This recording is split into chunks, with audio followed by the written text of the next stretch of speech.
Today's Men's Locker Rooms episode is going to be unique क्योंकि आज हम बात करेंगे पैसे के बारे में। आज हम बात करेंगे कि पैसा कैसे कमाया जा सकता है स्टॉक मार्केट से, इन पर्टिकुलर स्टॉक मार्केट में कैसे एंटर करना चाहिए, कितने कॉशियसली और क्या गाइडलाइंस के साथ वहां पे अपना पैसा डालना चाहिए और कैसे ट्रेडिंग करनी चाहिए और इन्वेस्टिंग करनी चाहिए। आज इसके बारे में हम लोग सारी चीजें जानने की कोशिश करेंगे बिकॉज आज हम बैठे हैं विशाल मलकिन के साथ। Hi guys, my name is Sadhika Sehgal and you're watching Men's Locker Room। आज हम बैठे हैं विशाल के साथ जो हैं ट्रेडिंग एक्सपर्ट और founder of Malkan's View। Hi Vishal, how are you? I'm fine, thank you so much for having me। Actually आज हम आपसे बहुत ज्यादा ना ट्रेडिंग को, इन्वेस्टमेंट को समझने की कोशिश करेंगे। एक बहुत ही जैसे अगर आपको एक्सप्लेन करना होता है कि एक 6-year-old को कि वो चीजें क्या होती हैं तो हम वैसे स्टार्ट करेंगे। चलेगा, ठीक है। And also because you know आजकल के माहौल में ऐसा टाइम चल रहा है कि everybody is into personal finance and investment, है ना। मतलब ये पॉइंट आ चुका है कि शायद इन्वेस्ट करना, पैसे इन्वेस्ट करना या फिर स्टॉक मार्केट में एंटर करना, it is almost you know cool, it sounds cool. But अगर आपको स्टार्ट करना होता और हमें बताना होता कि what is the importance of investment, right. So पहले तो जो इन्वेस्टमेंट जो आप बोल रहे हो बहुत कूल हो चुका है, which is great in a way because वो education, वो awareness चाहिए हमको इंडिया में, but at the same time right education होना चाहिए। क्योंकि अगर cool लगने के लिए फटाफट पैसा इंट्राडे टिप्स और टेलीग्राम, इसके वजह से काफी तो बदनाम भी हो जाता है मार्केट, और एक मार्केट फॉल होता है उसमें काफी लोग नुकसान कर लेते हैं और बाद में बोलते हैं ये जुआ है, सट्टा है। So my background, just to give you a brief introduction, is that I started very early when I was 16 years old। मैं जब 16 साल का था तब से स्टॉक मार्केट में हूँ। सो और मेरा कॉलेज और स्टॉक मार्केट 10 मिनट के डिस्टेंस पे था, तो मेरा ग्रेजुएशन ही वहीं पे हुआ है मुझे लगता है, और पहला 1-2 साल में खाली सीखने में लगा है। और पता चला कि ये अगर एक तरह से साइंस है, अगर इसको समझ के करें as a business, as a profession, जैसे हम doctor, lawyer, engineer, chartered accountant बनते हैं तो हम 2-3 साल पढ़ाई करते, फिर प्रैक्टिस करते, फिर अपनी दुकान खोलते या फिर अपना प्रोफेशन चालू करते हैं। वैसे ही यहाँ पे भी अगर इसको प्रोफेशनली लिया तो इसको पढ़ाई करनी बहुत जरूरी है। अब 2 तरह की पढ़ाई होती है, एक टेक्निकल एनालिसिस होता है और एक फंडामेंटल एनालिसिस होता है। अब ये 2 एक अलग अलग तरह के पूरे एनालिसिस है। अगर इसके अलावा कुछ भी कर रहे हो आप तो वो सट्टा है, तो वो गैम्बल है और उसका रिजल्ट अल्टीमेटली लॉस आएगा। अब जब मार्केट अच्छा होता है तो सब कमाते हैं, लेकिन एक फॉल आता है उसमें लोग गवाते हैं, तो वो अल्टीमेटली लॉस होगा। So either you choose technical और यू चूज फंडामेंटल, बट जाना इसी तरीके से चाहिए। Yes, okay. पर जैसे आपने खुद 16 इयर्स ऑफ एज पे स्टार्ट किया, ठीक है, but is there like a right time and a right age जब किसी इंसान को स्टार्ट करना चाहिए? इनफैक्ट इस टाइम पे, इस जमाने में मुझे लगता है 14, 15, 16 is the right age to learn about it. Okay, I am not saying trading और इन्वेस्टिंग करना चाहिए। इनफैक्ट रिसेंटली हम लोग ने एक प्रोग्राम किया था called start early finish rich. मतलब जो नॉलेज हमने 30, 35, 40 साल की उम्र में सीखा और बाद में लगा कि इतने टाइम हमने वेस्ट किया और ये क्यों नहीं सीखा पहले। There is no subject like money in schools. Exactly, right? yes. So it is very important and that's why we started this teenagers program called Super Teens। वहाँ पे हमने personal finance के बारे में, earning, investing, saving और spending, ये चारों चीज को हमने अच्छे से समझाया कि पैसे की वैल्यू क्या है। आजकल instant gratification का जमाना है, you just click one button and you order things और आपके घर पे आ जाता है। और दूसरा चैलेंज क्या है कि जब मैं छोटा था तो तब वो फिजिकल पैसा जो हम देते ना, वो चुपता था, किसी को पैसा नहीं। आज तो बटन दबाना है तो चुपता नहीं है। सो कुछ भी किया, ऑर्डर कर दिया तो पेन नहीं होता है। तो वो इंस्टेंट ग्रेटिफिकेशन को निकालने की बहुत जरूरत है। और जैसे आपको पता होगा कि इंडिया का डेटा बताता है कि 10 में से 7 आईफोन इंडिया में लोन पे है, EMI पे। मतलब क्या हुआ कि ये लोग वो फोन खरीद रहे जो अफोर्ड नहीं कर सकते, फिर भी खरीद रहे क्योंकि उनको कूल लगना है। बट अगर वही आईफोन 15 के जगह पे आप आईफोन 10 लेते हो या कोई और फोन लेते हो तो जो 50,000, 60,000 बच जाते हैं, और वो अगर आप लॉन्ग टर्म इन्वेस्टमेंट में डालते हो तो जब आप 25 के होगे तब आपको वो अच्छा रिटर्न देगा। So that has to be this is the right age, like 14, 15, 16 is the right age to start understanding about money. And after 18, 20, of course, when you start making money, when you get a job, you should first save and invest and then spend. Okay, makes sense. जो 18 साल का बच्चा है उसने वो start किया, तो उसको क्या बेसिक्स पता होने चाहिए स्टार्ट करने से पहले? Perfect. So स्टॉक मार्केट में अगर इन्वेस्ट करना है तो 2 रास्ते हैं। एक डायरेक्ट है, which is you go and buy the stock in the market, open an account, और दूसरा है म्यूचुअल फंड्स। तो जब तक स्टॉक मार्केट समझ में नहीं आता, जैसे मैंने बताया टेक्निकल या फंडामेंटल, तो आपको म्यूचुअल फंड के रास्ते से जा सकते हो, जहां पे आप 500 रुपए से भी शुरू कर सकते हो और वो लॉन्ग टर्म आपको रिटर्न देगा। उसमें भी अलग अलग तरह के फंड्स होते हैं, but broadly you take Nifty funds या जो इंडेक्स फंड्स होते हैं वो ओवरऑल आपको लंबे टाइम के लिए अच्छा रिटर्न देते हैं। जब एक बार आपको मार्केट समझ में आ जाए, विच इज आइदर टेक्निकल और fundamental, then you can directly invest in stocks. मतलब मुझे अगर ये स्टॉक अच्छा लग रहा है और मुझे उसकी हिस्ट्री ज्योग्राफी पता है और मुझे अपना रिस्क भी पता है, तो मैं डायरेक्ट स्टॉक मार्केट में इन्वेस्ट कर सकता हूँ। तो at 18 to 20 I would recommend to go mutual funds. By the time you master direct equity, मतलब डायरेक्ट इन्वेस्टमेंट, एंड उसके बाद you can start trading in the direct stock market. Okay, so और trading और investment में क्या difference है? अब trading मतलब जो बोलते हैं शॉर्ट टर्म ट्रेडिंग होता है, जैसे आज लिया, तो I let me explain the whole all the types of trading. Like the minimum trading जो होता है, जो बोलते हैं स्कैल्पिंग और जॉबिंग, वो होता है कुछ मिनट का काम है, लेकिन आज अभी लिया और मैंने 2 मिनट में बेच दिया, दैट्स कॉल्ड जॉबिंग। उसके बाद एक इंट्राडे ट्रेडिंग होता है, जो बहुत लोग एंटाइस हो जाते हैं क्योंकि वो टेलीग्राम और बाकी सारे चैनल्स पे दिखता है कि मैं जितना कमाया उतना कमाया, तो और रोज की कमाई होती है, तो वो आज ही लिया आज बेच दिया, मतलब सुबह 9 बजे से लेके शाम को 3:30 के बीच में आपने दोनों ट्रांजैक्शन खत्म कर दिया, वो इंट्राडे ट्रेडिंग हो गया। उससे आगे होता है बीटीएसटी, मतलब आज मैंने buy today sell tomorrow, BTST. So I buy today and sell tomorrow, which is a 2-day transaction. Then comes swing trading. Swing trading is basically like 5 to 7 days. आपने आज लिया और 1 हफ्ते तक 2 हफ्ते तक रुके, that's called swing. उसके ऊपर होता है पोजिशनल ट्रेडिंग, जहां पे आपने आज लेके 2-3 महीने तक रुके और उसके बाद आपने एग्जिट किया। उसके ऊपर होता है short term investing, which could be 6 months to 9 months. उसके बाद थोड़ा सा medium term investing up to 1 year plus, and long term investing would be 2 years plus. पहले के जमाने में लॉन्ग टर्म 5 साल 10 साल होता था, लेकिन जो हिसाब से दुनिया बदल रही है, तो the long term definition is less than like 12 months to 24 months. So these are all kinds of trading which you can do. Now ऐसा नहीं है कि शॉर्ट टर्म में ज्यादा पैसा है या लॉन्ग टर्म में कम है, या ऐसा कुछ नहीं है। It depends on your profile, आपको टाइम कितना है। आप साथ में जॉब भी कर रहे हो, बिजनेस भी कर रहे हो, तो आपको इंट्राडे नहीं कर सकते हो, आपको स्विंग या पोजिशनल या शॉर्ट टर्म इन्वेस्टिंग ही करना। आप फुल टाइम ट्रेडर हो तो आप इंट्राडे कर सकते हो, लेकिन आई am not a big propagator of intraday, क्योंकि मुझे लगता है इंट्राडे ट्रेडिंग ज्यादातर लोग जो करते हैं, it's like a drug, quick money के लिए, क्विक मनी होता है और उसमें किक मिलता है, as you get in smoking and drinking, क्योंकि वो किक लगता है कि आज मैंने पैसा बनाया, और वो भी ज्यादातर सिस्टमैटिक नहीं होता है, वो गट फीलिंग पे, न्यूज पे, टिप्स पे होता है। जो सिस्टमैटिक इंट्राडे ट्रेडर है, वो उसके लिए वो बोरिंग जॉब है। जैसे आपके लिए ये हमारा जो काम है, वो जो रोज हम करते हैं, तो बोरिंग हो जाता है, बट वो उससे सिस्टमैटिक पैसा बनाता है। So I would suggest you choose the kind of trading which suits you, your profile and your time. Okay.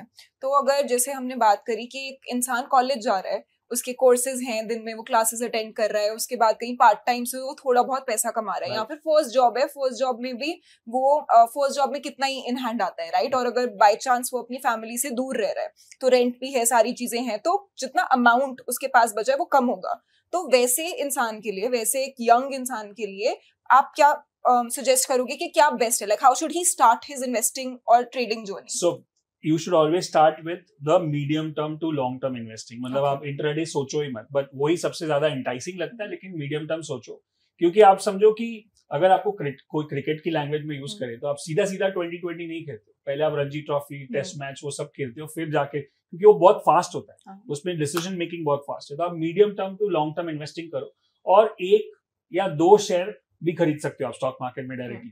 आपको 1 शेयर खरीदना है, समझो फॉर एग्जांपल टाटा मोटर्स अभी 1000 रुपए के नजदीक होता है, तो 1000 रुपए में एक स्टॉक खरीद, या मैंने कोई छोटा स्टॉक खरीदा अशोक लेलैंड, लाइक 250 रुपए का, तो मैं एक शेयर भी ले सकता हूँ, 5 भी ले सकता हूँ। तो जैसे बोलता है ना, टेस्टिंग द वाटर्स, मतलब मैं कुछ भी काम शुरू करूँ उसके लिए उसके पहले टेस्टिंग करूँ कि ये होता क्या है, ऑर्डर कैसे डालते हैं, इन्वेस्ट कैसे करते हैं, स्टॉक कैसे लेते हैं बेचते हैं, और कैसे लॉस होता है, प्रॉफिट होता है। तो टेस्टिंग सब छोटे प्रॉफिट और लॉस में हो जाना चाहिए, उसके बाद धीरे धीरे पूरा इन्वेस्टमेंट करना चाहिए। So you start very slow and steady, buy 1 or 2 stocks, or maybe not go beyond 5 to 7 stocks. काफी लोग होते हैं बोला ये स्टॉक वो स्टॉक, ऐसे 50 स्टॉक हो जाते हैं, फिर उसको मैनेज करना मुश्किल हो जाता है। Just focus on few stocks which you feel you understand properly. Okay.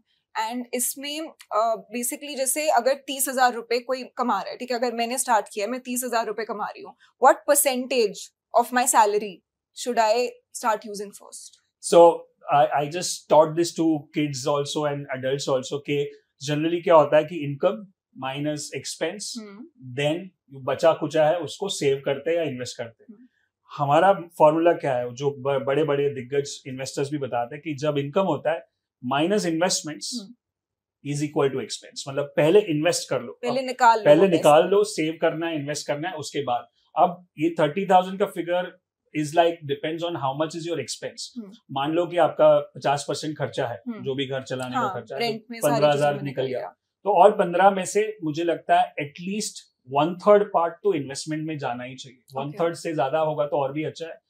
और 1/3 पार्ट जो मैं बोलता हूँ वो भी इन्वेस्टमेंट है, वो अलग तरह का इन्वेस्टमेंट है, उसको हमें बोलता हूँ सेल्फ एजुकेशन।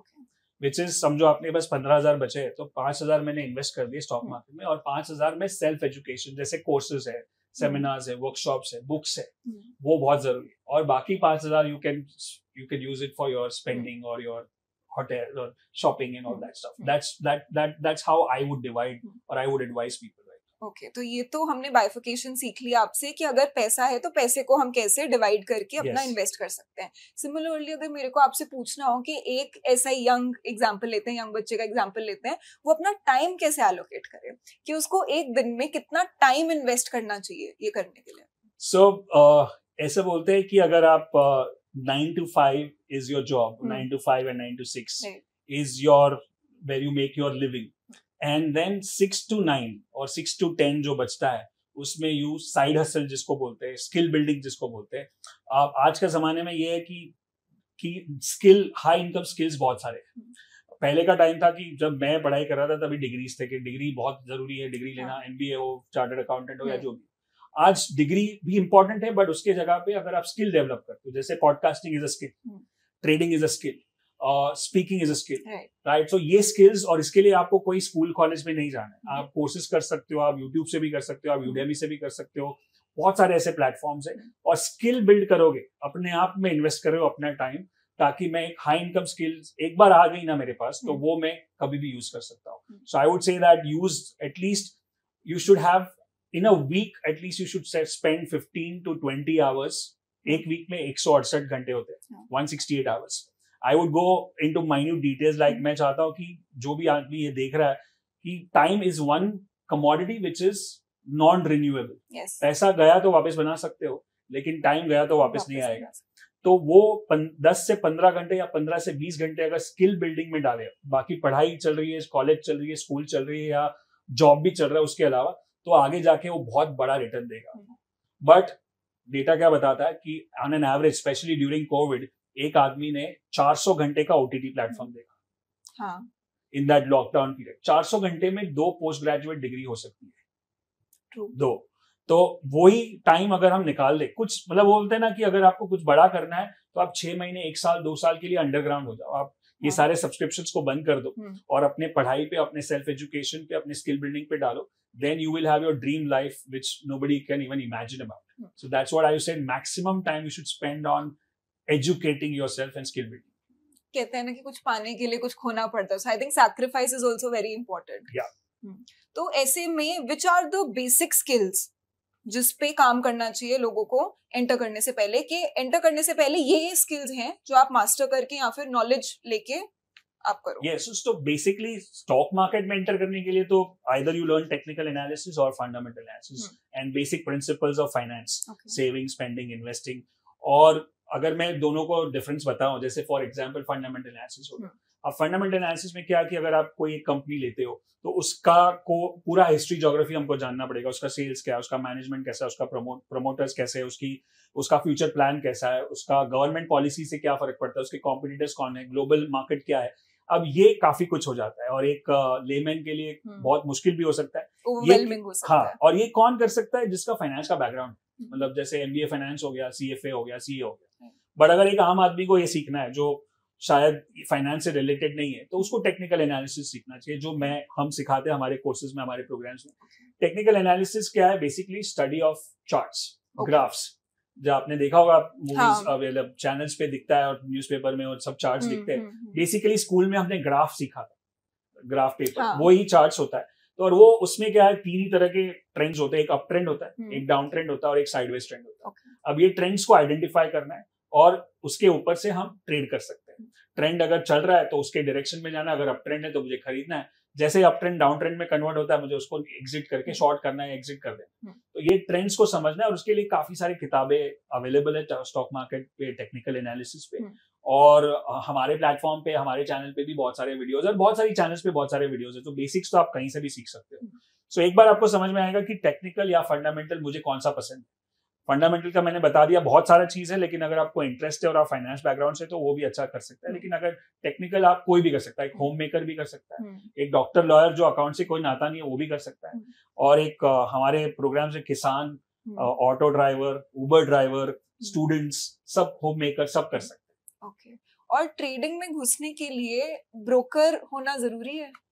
हमको एक ब्रोकर, एक प्लेटफॉर्म चाहिए। जैसे हम लोग समझो हमको अगर पैसा बैंक में डालना है तो हमको बैंक में जाके कोई अकाउंट तो खोलना पड़ेगा। हाँ। वैसे ही एक ट्रेडिंग करने के लिए एक अकाउंट खोलना पड़ता है। आजकल बहुत सारे ब्रोकर्स है, ऑनलाइन ब्रोकर्स भी है, आप खाली ऑनलाइन सब कुछ हो जाता है, within 24 hours you can open an account. So we don't promote particular brokers, but सारे ब्रोकर्स आजकल सेम लेवल पे है, मतलब it's like very competitive market and transparent market. So you can open an account. जैसे कुछ नाम अगर मैं लेना चाहता हूँ तो जैसे जीरोदा है, ग्रो है, अपस्टॉक्स है, ये सारे ऑनलाइन ब्रोकर्स है। जैसे मोतीलाल ओसवाल है, एंजल ब्रोकिंग है, ये सारे ब्रोकर्स है। कहीं पे भी आप अकाउंट खोल के, एक ट्रेडिंग अकाउंट, डीमैट अकाउंट हो जाता है, वहां पे आप अपना पैसा डिपॉजिट कर दोगे और फिर आपका ट्रेडिंग शुरू हो जाएगा। ओके। एंड अगर जैसे ट्रेडिंग का प्रोसेस स्टार्ट हो गया, ठीक है, हाँ। हमारा ट्रेडिंग का प्रोसेस स्टार्ट हो गया, व्हाट वुड यू से is a good profit for a beginner? Yes, so now सबसे बड़ा जो प्रॉब्लम या चैलेंज जो दिखता है मुझे, वो हम रिटर्न या प्रॉफिट को हमेशा नंबर में देखते हैं। मैंने 1 लाख रुपए बनाए, 1 करोड़ रुपए बनाए, ये कुछ भी नहीं है। हम लोग कहीं पे भी इन्वेस्टमेंट्स की बात करते हैं, ये याद रखना है कि हमको परसेंटेज में बात करना है। मैंने बोला मैंने 1 लाख कमाया, लेकिन मैंने अगर 1 करोड़ के ऊपर 1 लाख कमाया तो 1% हो गया। और आपने 1 लाख रुपए बनाया 10 लाख पे, तो आपने 10% बनाया। तो परसेंटेज बहुत इंपॉर्टेंट है। और अगर मुझे अच्छा एक परसेंटेज चाहिए, आज कोई भी आदमी बिजनेस करता है, एक होता है जॉब, एक होता है बिजनेस, एक होता है आप इन्वेस्टमेंट्स कर रहे हो। तो कोई भी एक अच्छा बिजनेसमैन क्या चाहता है कि मुझे अपने बिजनेस में 20 से 25% रिटर्न मिलना चाहिए। अगर मैं बैंक में रखता हूं तो मुझे क्या मिलता है, 6-7%, 8%, depending on the bank and the duration. So that's FD. वो जमाना गया जब 15-20% मिलते थे, अभी 7-8% मिलता है, जो इन्फ्लेशन के बराबर है। तो वहां पे एक्चुअली आपका पैसा ग्रो नहीं हो रहा है, वो कम हो रहा है, कम हो रहा है। तो मुझे कोई ऐसा एवेन्यू चाहिए जो मुझे 10 से 15% या 20% तक रिटर्न दे। तो अगर मैं साल में 20% से ऊपर कमाता हूँ स्टॉक मार्केट में या कोई भी बिजनेस में, तो मैं अच्छा काम कर रहा हूँ। That's the standard. फिर आप उसको अमाउंट में मत देखो, मैंने आज 1 लाख बनाया, कितने अमाउंट पे बनाया उसका कोई मतलब ही नहीं है ना। मैं अगर 10 करोड़ पे 1 लाख बना लो तो कुछ भी नहीं है। बेस इंपॉर्टेंट होता है, बेस इंपॉर्टेंट है और परसेंटेज देखना है। तो ये गेम को आपको ऐसे समझना है कि मुझे, जैसे फाइनेंशियल ईयर शुरू होता है अप्रैल से लेके मार्च तक, 12 महीने हैं मेरे पास, उसमें मुझे ट्रेड करके 20% या 25% के ऊपर जाता हूं मैं, तो मैं बहुत अच्छा ट्रेडिंग और इन्वेस्टिंग कर रहा हूँ। बहुत लोग बोलते हैं मैं 100%, 80%, 90%, 200%, 400% भी बात करते हैं, लेकिन वो रियलिस्टिक नहीं है। और वो होता है कभी कभी, बट नॉट कंसिस्टेंट, राइट? वो बाय फ्लूक में, बाय फ्लूक, और कोई ऐसा एक स्टॉक मिल गया, कोई एक ऐसा ऑप्शन ट्रेडिंग हो गया, कोई ऐसा बड़ा इवेंट हो गया, जैसे कोविड टाइप मार्केट क्रैश हुआ था और उसमें आपने शॉर्ट कर दिया। बट वो लाइक बोलते हैं ना, वो once in a blue moon type होता है। बट आप कंसिस्टेंटली अगर 15 से 20%, 25% बना रहे हो तो आप अच्छा कर रहे हो। ओके। और मैं यही एक्चुअली, मैं सेकंड चीज आपसे यही पूछने वाली थी कि एक इंसान रियलिस्टिक गोल्स कैसे सेट कर सकता है प्रॉफिट मेकिंग के लिए?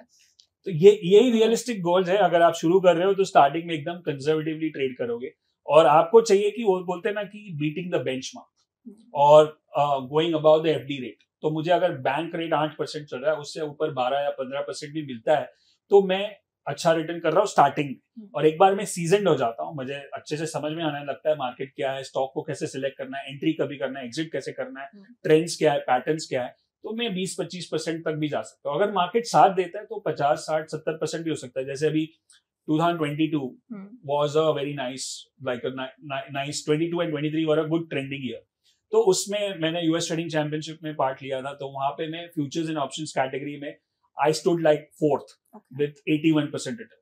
बट मुझे भी पता है कि वो मैं 81% हर महीने हर साल नहीं निकाल सकता, और वो भी मेरा एक पर्टिकुलर अकाउंट ने 81% किया। लेकिन बाकी अगर मैंने थोड़ा म्यूचुअल फंड में डाला है, थोड़ा एफडी में डाला है, थोड़ा यहाँ सब मिला के एवरेज आउट वापस वहीं पे आ जाए। सो 20-30% is a very good return. उसके ऊपर गोल भले आप ऊपर का रखो, लेकिन 20-30% कर रहे हो तो आप बहुत अच्छा कर रहे हो। अगर प्रॉफिट्स की हम बात करें तो क्या कोई स्टेप बाय स्टेप ऐसी कोई गाइड है या फिर ऐसे स्टेप्स हैं जो एक इंसान ले सकता है अपना पहला to earn their first lakh and to earn their first crore? Okay, so let's again as I said first lakh और first crore depends on the capital. मैं बोलूँ कि मेरे पास 10,000 रुपए ही है और मुझे 1 लाख रुपीस कमाने हैं, तो basically you are talking about 10 गुना पैसे बनाने, right, which is not possible, not realistic, not realistic at all. मतलब वो सोचना भी नहीं चाहिए. अगर आप वो सोच रहे हो तो आप गैम्बलिंग मेंटालिटी है, मतलब 1 का 10 कर रहे हो. तो आपको 10,000 है तो आपको मुझे सोचना है कि मैं 10 का 12 कैसे करूं या 13 कैसे करूं. अगर मेरे पास 1 लाख है तो मैं 1 लाख का 1,30,000 कैसे करूं. वो रियलिस्टिक है 1 साल के अंदर, राइट. अब step by step to make profits, उससे अच्छा मैं आपको बताता हूँ कि step by step to cut the losses. सबसे पहले क्या होता है, सबसे बड़ा डर या जो सबसे बड़ा फियर है लोगों को, वो है लॉस का. अब लॉस एक ऐसी चीज है जिससे सबको डर लगता है, सबको अच्छा नहीं लगता. अगर आपको लॉस हो जाएगा तो आपको भी बुरा लगेगा, मुझे भी बुरा लगेगा. तो ये जो पहले लॉस से डील करना है ना, वो पहले क्लियर कर देते हैं.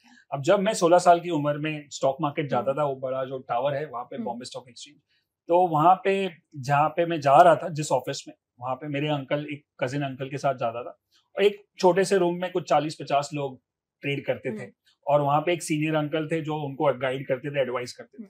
तो वो रोज ऐसे ही माहौल रहता था. अब मैं वहां पे एक कोने में खड़े होके खाली नोट्स लेता था, उन लोग क्या कर रहे हैं, क्या स्टॉक है, 4-5 स्टॉक को ट्रैक कर रहा था. एक दिन उन अंकल ने मुझे बुलाया और बोला कि बेटा क्या कर रहे हो यहाँ पे. बोला सीखने की कोशिश कर रहा हूँ. बोलता है तुमको क्या लगता है यहाँ पे लोग पैसा बना रहे? बोला हाँ, आप ही तो एडवाइस करते हो. एडवाइस तो मैं करता हूँ लेकिन सुनते नहीं है. ये लोग अगले साल नहीं रहेंगे, अगले साल नए लोग आएंगे. मैं यहाँ पे 15 साल से हूँ. क्यों पता है? क्योंकि मेरे पास एक गोल्डन मंत्र है जो मैं तेरे को दे सकता हूँ. क्योंकि इन लोग लॉस नहीं बुक करते. लॉस, अभी मार्केट एक बार गिरता है, ऊपर जाता है सब गंवाते, नीचे जाता है सब लॉस करते, चले जाते, फिर नए लोग आते. बट मैं यहाँ पे 15 साल से खड़ा, उसके पीछे एक गोल्डन मंत्र है. अगर तेरे को स्टॉक मार्केट में लंबी रेस का घोड़ा बनना है तो ये गोल्डन मंत्र फॉलो करेगा तो तू टिकेगा. बोला बताओ क्या है. मुझे लगा कुछ ऐसा ब्रह्मास्त्र टाइप मिलेगा, बट उन्होंने बताया कि, और गुजराती में बताया, मैंने बताया, मुझे आपको इंग्लिश में बता दो, learn to book a loss. Loss book करना सीख जाओगे तो ये गेम में टिकोगे. बुक अ लॉस माने? बुक अ लॉस मतलब, चलो उन्होंने दूसरा जो डायलॉग बताया वो मेरे दिमाग में अभी भी है, एकदम विजुअलाइज कर सकता हूँ. बोला या तो उंगली काटो नहीं तो लॉस हाथ काटना पड़ेगा, कि जड़ से पहले यहाँ से निकाल दो, वरना छोटा लॉस बुक करना है. तो आपको मैं बताओ कि समझो एक ट्रेड होता है, कोई भी आपने एक ट्रेड या इन्वेस्टमेंट किया, उसमें 5 नतीजे आ सकते हैं. बड़ा प्रॉफिट, छोटा प्रॉफिट, ब्रेक इवन, छोटा लॉस, बड़ा लॉस. 5 ही हो सकते हैं. अब मुझे खाली बड़े लॉस को प्रोटेक्ट करना है. छोटा लॉस चलेगा, ब्रेक इवन भी चलेगा, छोटा प्रॉफिट भी चलेगा, बड़ा प्रॉफिट ऑफ कोर्स चलेगा. तो अगर मैंने बड़े लॉस को कंट्रोल किया, मतलब मैं क्रिकेट की लैंग्वेज में क्या कर रहा हूँ, अपनी विकेट को बचा रहा हूँ. क्रिकेट में क्या होता है कि अगर विकेट को बचाया तो रन बनेंगे, बॉल कितने भी आए, अगर विकेट ही नहीं है तो रन नहीं बनेंगे. तो अगर मैं अपने कैपिटल को बचा के रखता हूँ तो मैं ये गेम खेल सकता हूँ. बाकी ये भी एक गेम है, जैसे विनिंग लूजिंग होता है, यहाँ पे जीतना हारना होता है. बाकी सारे गेम में गेम खत्म हो जाता है कि चलो 20 ओवर के बाद गेम खत्म हो गया, 50 ओवर के बाद गेम खत्म हो गया, मुझे कप मिल गया, नहीं मिल गया, जो भी है. ये गेम क्या है, लिमिटेड नहीं है, अनलिमिटेड है, चलता ही रहता है. जितना डालोगे उतना चलेगा जिंदगी भर. कोविड में भी एक दिन बंद नहीं था ये मार्केट, स्टॉक मार्केट. तो this game is not about winning. ये गेम में मुझे ये ध्यान रखना है, मुझे जीतना नहीं है, मुझे टिकना है. टेस्ट मैच से भी जैसे वो बोलते हैं Rahul Dravid is the wall, out ही नहीं होता. भले रन नहीं बनेगा लेकिन आउट नहीं होना है. तो आप, कोई भी नया आदमी ये अगर देख रहा है, नया इंसान जो ट्रेडर बनना चाहता है, आप स्टॉक मार्केट में एंटर करो तो पहले ये सोचो कि मैं कैसे इसमें 2 या 3 साल टिक जाऊं बिना कोई बड़े लॉस किए. बड़े लॉस, छोटा लॉस चलेगा, बड़ा लॉस नहीं होना चाहिए. तो मैं गेम को समझने लगूंगा, गेम को सीखना चाहूंगा. बॉल कहाँ से आती है, कैसे आती है, क्रैश कैसे होता है, अप ट्रेंड कैसे होता है, न्यूज में मार्केट कैसे रिएक्ट करता है, बजट के दिन पे कैसे रिएक्ट करता है, इलेक्शन में कैसे रिएक्ट करता है. ये पूरी गेम को मैं समझ लूंगा 2-3 साल में, तब जाके मैं एक सीजन ट्रेडर या इन्वेस्टर बन सकता हूँ. So the game is about survival and not winning. और ये दिमाग में उस टाइम पे घुसा था 16 इयर्स के टाइम पे. उसके बाद 27 साल हो गए आज मैं ट्रेड कर रहा हूँ. उसमें लॉसेस किए मैंने, बट हर बार उंगली काटी है, और नहीं तो रिस्ट भी काटी है, लेकिन गला नहीं काटने दो. और मैं देखता हूँ कि लोग यहाँ पे इतने सालों में एक मार्केट क्रैश में गला कट जाता है, अकाउंट साफ हो जाता है, और बाद में मार्केट को गाली देते हैं कि ये तो सट्टा है, गैम्बल है, यहाँ पे तो ऑपरेटर है, या तो ये मैनिपुलेशन है. किसने बुलाया आपको? किसी ने बुलाया नहीं. आप अपनी ग्रीड की वजह से आए हो. और आपने गलती की, आपको किसी ने, ऐसा कोई सा स्टॉक नहीं है जो 100 से सीधा 0 हो जाता है, 100 से 90 होता है, तो आपको बोलता है मार्केट के भाई साहब आप गलत हो, निकल जाओ, वो इंडिकेशन तो मिल रहा है उंगली आपको काट दो, मार्केट से, तो वो, बट आप मानते नहीं हो, क्योंकि ये जो हमारी बिलीफ सिस्टम है ना, वो बचपन से हमको क्या सिखाया गया है, और मूवीज में भी क्या दिखाते हैं कि नेवर गिव अप, कभी हार नहीं माननी चाहिए, और वो अगर मार्केट में यूज किया ना आपने, तो मार्केट आपको साफ कर देगा। यहाँ पे हार माननी पड़ेगी, छोटा लॉस बुक करना पड़ेगा, 100 का 90 कट कर दिया आपने, तो 10 रुपए का लॉस है, आप कहीं और कमा सकते हो, लेकिन 90 हो गया, फिर 80 हो गया, फिर 70 हो गया, फिर 50 हो गया, तो फिर आप कुछ नहीं कर सकते, क्योंकि जितना लॉस बड़ा होता है ना, उतना वो कट करना मुश्किल हो जाता है। छोटा लॉस आप तुरंत बुक कर सकते हो, बड़ा लॉस हो जाएगा तो सोचोगे अरे अभी मैं लॉस बुक करूंगा, फिर ऊपर जाएगा तो, और उस चक्कर में और नीचे चला जाएगा, और फिर कुछ नहीं कर सकते। सो one thing, if you want to survive in this business, one thing we need to go long term in this business is learn to book a loss. And I think पता है हम लोग भी क्या, मेरे एज के लोग या फिर मेरे से यंग लोग ना, we try to understand the concept, कि फंडामेंटल सीख लिया, कॉन्सेप्ट सीख लिया, स्ट्रैटेजीज देख ली, सब कुछ हमें लगता है कि we're prepared, we're going in with ammunition of information, right? But तो ये हो गया उसका IQ एस्पेक्ट, बट जब बात आती है EQ एस्पेक्ट की, जो कि आई थिंक एक इमोशनल एस्पेक्ट भी इन्वॉल्व है ट्रेडिंग को लेके, बहुत ज्यादा इन्वॉल्व है, तो उसके बारे में डेप्थ में बात करते हैं कि अगर आपको साइकोलॉजी समझानी होगी कि एक ट्रेडर बनने के लिए, या फिर ट्रेडर भी नहीं बनने के लिए, बट स्टॉक मार्केट में एंटर करने के लिए, वो माइंडसेट, वो टेम्परामेंट क्या होना चाहिए? सो बहुत अच्छा क्वेश्चन आपने पूछा, और ये बहुत इंपॉर्टेंट है, और हमारे जो भी कोचेस है, मेंटर्स है, हमारे कोच है टोनी रॉबिन्स, आपने शायद नाम सुना होगा, मतलब दादा की in success in any field is 80% psychology and 20% strategy. सबको माइंडसेट चाहिए। अब YouTube पे है, या Telegram पे है, Instagram पे, सब स्ट्रैटेजी ओपन है। मैं जितनी स्ट्रैटेजी अपने पेड प्रोग्राम्स में सिखाता हूँ, वही सब YouTube पे भी सिखाता हूँ, राइट? बट पेड अंदर प्रोग्राम्स में हम माइंडसेट पे ज्यादा काम करते हैं। माय वाइफ मेघना Malkan is a mindset expert. So what is mindset? Psychology क्या होती है? समझो आपने 100 में खरीदा, हम जो बताते हैं, हम लोग सिस्टमैटिक ट्रेडिंग करते हैं। वो सिस्टम क्या होता है? एक रूल है। सिस्टम मतलब एक रूल है कि ये होगा तो बाय करना है, ये होगा तो सेल करना है, ये होगा तो लॉस बुक करना है, और ये होगा तो कुछ नहीं करना।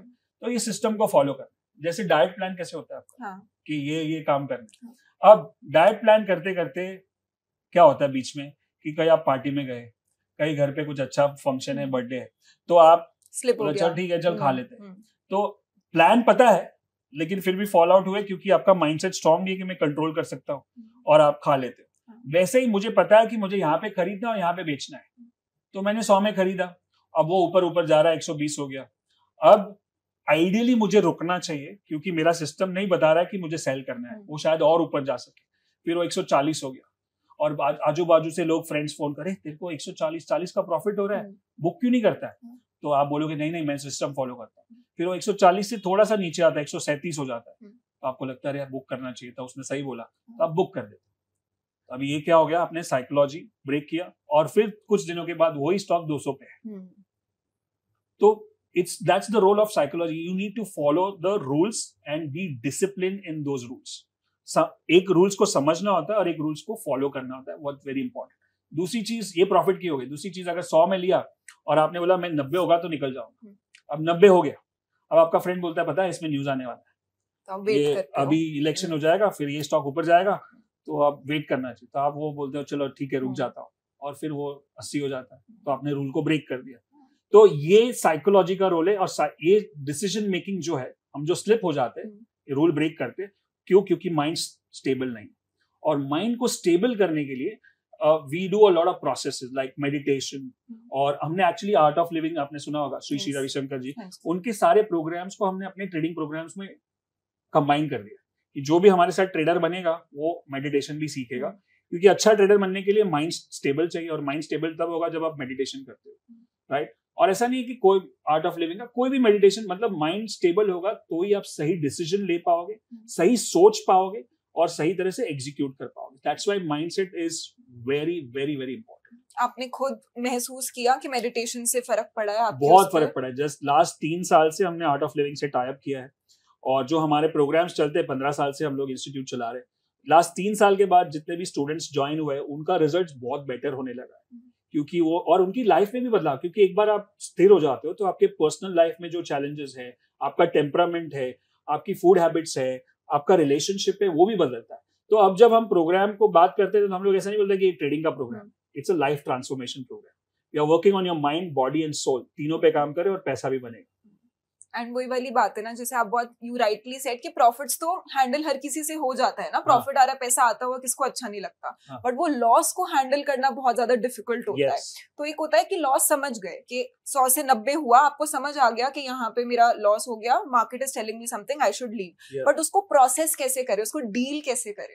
So that's why it is very important कि मैं रूल्स बनाऊं। मैं रूल्स मतलब अगर आप कोई भी एक बिजनेस की तरह काम करते हो तो बिजनेस में क्या होता है, for example let's talk about McDonald's. आप मैकडॉनल्ड्स में जाते हो, आप फ्रेंच फ्राइज ऑर्डर करोगे, तो फ्रेंच फ्राइज जो बन के आती है, आप यहाँ पे बॉम्बे में खाओ, बैंगलोर में खाओ, चेन्नई में खाओ, दिल्ली में खाओ या यूएस में भी खाओ, तो सेम टेस्ट आता है। वो सेम टेस्ट कैसे आता है? क्योंकि वो प्रोसेस ड्रिवन सिस्टम, वही है, मशीन है, वही तरह के आलू है, वही तरह का तेल है, वही तरह का ट्रेनिंग मिलता है लोगों को, तो सब जगह पे टेस्ट सेम होता है। इसीलिए वो सबसे बेस्ट सेलिंग प्रोडक्ट है मैकडॉनल्ड्स का, और इतना बड़ा बिजनेस क्रिएट किया। तो बिजनेस का उसूल क्या है कि कुछ होता है जो डुप्लीकेट हो सकता है, रेप्लिकेट हो सकता है, और उसको हम प्रोसेस ड्रिवन कर सकते हैं। तो जब हम टेक्निकल एनालिसिस में हमारी जो स्ट्रैटेजी होती है कि भाई ये होगा तो मुझे खरीदना है, ये होगा तो मुझे बेचना है, ये होगा तो मुझे एग्जिट करना है, तो दिमाग पे जोर नहीं डालना है मैं आज क्या करूं, आज मुझे गट फीलिंग, लोग गट फीलिंग से ट्रेड करते हैं, आज मुझे लगता है कि आज ऊपर जाएगा, आज मुझे ऐसा लगता है कि हाँ आज ये हो गया ना, आज इसने रास्ता काटा तो आज लॉस होने वाला है। ये सब नहीं होता है। आपको प्रोसेस ड्रिवन काम करना है, तो प्रोसेस हो जाएगा ना तो एकदम बोरिंग हो जाता है। अब लोगों को स्टॉक मार्केट में सबसे बेस्ट चीज क्या लगता है? Thrill element. एक मजा आता है, किक मिलता है। थ्रिल क्या डेफिनेशन क्या है? When the things are uncertain. अब आप लाइव मैच देखते हो, क्रिकेट मैच, 10 बॉल में 20 रन चाहिए, तो कितना एक्साइटमेंट होगा, एंग्जाइटी होगा कि कौन जीतेगा। बट समझो मैच खत्म हो गया, आपको पता है कौन जीता है, अब आप हाईलाइट देख रहे हो, तो क्या उतना एक्साइटमेंट होगा? नहीं, क्योंकि आपको पता है कि क्या होने वाला है। आपको जॉब कर रहे हो 15-20 दिन 25 दिन एक ही काम करते हो, आपको पता है मुझे क्या मिलने वाला है। वो फ्रेंच फ्राइज वाले को पता है कि बाहर निकल के फ्रेंच फ्राइज ही आएगा, क्योंकि यही प्रोसेस है। उसी तरह से अगर हमने ट्रेडिंग को बोरिंग कर दिया, प्रोसेस ड्रिवन कर दिया, तो मुझे पता है कि इस ट्रेड में ज्यादातर इतना मुनाफा हो सकता है या इतना लॉस हो सकता है, बस फिर वो बोरिंग हो जाता है। मुझे यही देखना है कि मुनाफा ज्यादा हो और लॉस कम हो, तो overall it becomes like a process, and then you give rest to your mind and you don't worry about कि लोग क्या बोल रहे हैं, मैं अपना प्रोसेस को फॉलो करूं। I think that is how you cancel the surround sound जो बहुत सारे जगहों से आती रहती है। एंड मैंने कहीं पे पढ़ा भी था that you know loss is not failure, loss is feedback. Yes, so that's why we always say कि जो भी आप ट्रेड करते हो, इन्वेस्ट करते हो, उसको आप मेंटेन करो एज अ जर्नल। मैंने ये ट्रेड क्यों लिया, मैंने ये ट्रेड क्यों बेचा, लिया कितना लिया, क्या मेरा इमोशन क्या था, क्या मैंने सिस्टम से लिया या क्या मैं इमोशनल होके। तो जब आप उसको बाद में एनालाइज करते हो कुछ ट्रेड के बाद, तब आपको दिखता है कि मैं हर बार प्रॉफिट में पैनिक हो जाता हूँ और हर बार लॉस में खड़ा हो जाता हूँ कि मैं वेट करता हूँ, पेशेंस में मेरे को वो क्या बोलते हैं, होप आ जाता है। तो मुझे पता है कि हाँ ये लॉस से मेरा फीडबैक क्या है कि मुझे यहाँ पे स्टॉप लॉस लगाना चाहिए, यहाँ पे मुझे एग्जिट करना चाहिए था। So every loss is a feedback, not only in trading but everywhere in life also. When you lose, you learn the lesson, and then you just make sure that you don't repeat that mistake again. And then you move on. तो अभी आपने बहुत interesting चीज बोली, अभी आपने gut feeling की बात करी, राइट? तो मतलब कितना % of trade should be dependent on gut feeling and instinct? Zero. मुझे क्या पता है कि क्या होने वाला है। एक स्टॉक मार्केट में एक स्टॉक पे ऊपर कितने सारे फैक्टर्स प्ले कर सकते हैं। जैसे मैंने फंडामेंटल्स बताया आपको, उसके प्रमोटर्स, उसके मैनेजमेंट, उसका प्रोडक्ट, उसका competitor, government policy, geopolitical situation, global scenario, ये सब मेरे कंट्रोल में है ही नहीं, और ये सब मार्केट को अफेक्ट करते हैं ऊपर नीचे। तो उसमें मेरा गट फीलिंग क्या है? कुछ भी नहीं है। मुझे गट से नहीं ट्रेड करना है। मुझे आज आप फ्रेंच फ्राइज वाले को बोलोगे कि आप गट फीलिंग से फ्रेंच फ्राइज बनाए कि प्रोसेस से बनाए। अब आप नीचे कोई होता है ना, जैसे फेमस कोई वड़ा पाव वाला है, जैसे बॉम्बे में बहुत सारे होते हैं, या पाव भाजी वाला है। So those are artist, but you will not get the same taste in somebody else because they are individual.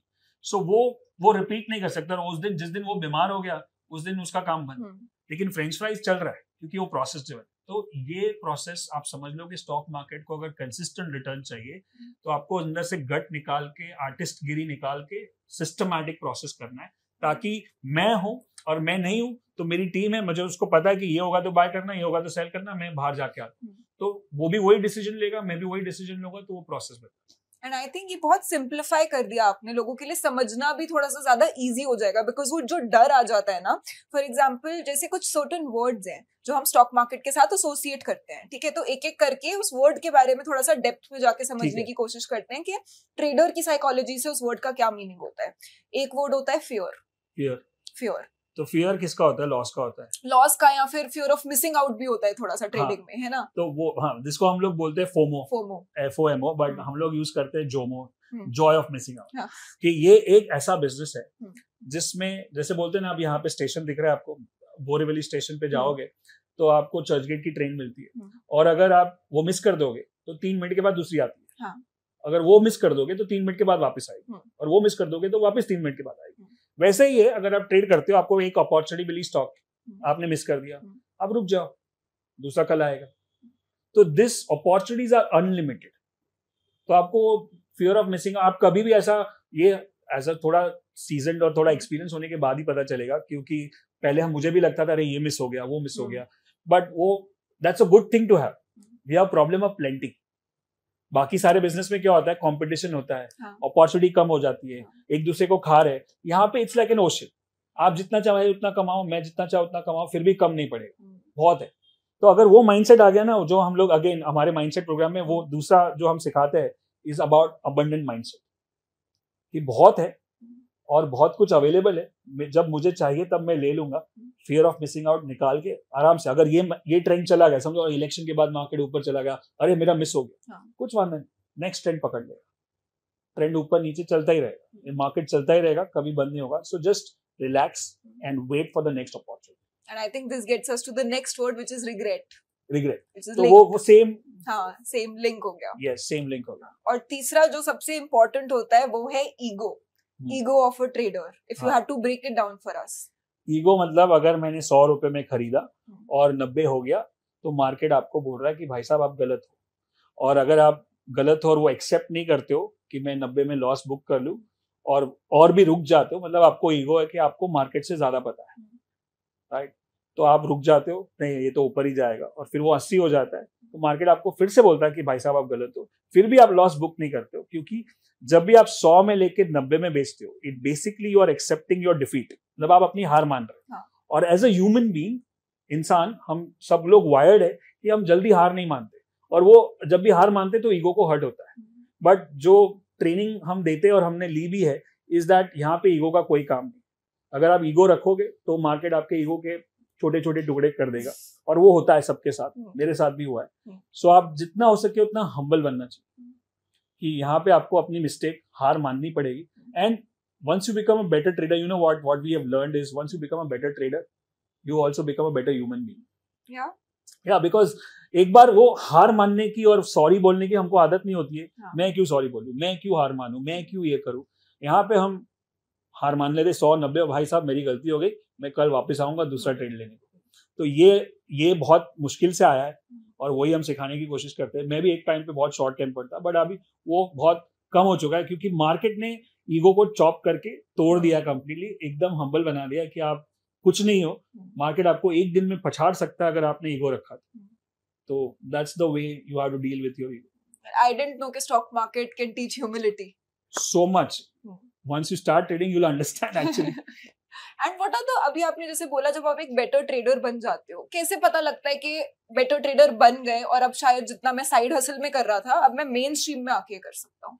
So it just basically अगर आप कंसिस्टेंटली रिटर्न बना रहे हो, मतलब मार्केट अप ट्रेंड में जाता है, 3 ही तरह के होते हैं, एक अप ट्रेंड, डाउन ट्रेंड और एक साइडवेज। अगर तीनों मार्केट में आप कंसिस्टेंटली अच्छा रिटर्न निकाल रहे हो, जो मैंने आपको स्टार्टिंग में बताया, तो मतलब आप अच्छा कर रहे हो। और वो कंसिस्टेंटली मतलब 1 साल नहीं, 2, 3, 4, 5 साल तक निकाला, मतलब आप अच्छे से कर रहे हो। अभी आप उसको मेन स्ट्रीम में रिप्लेस करना चाहते हो, आपको लगता है कि नहीं मुझे जॉब नहीं करना है, फुल टाइम करना है, तो कर सकते हो।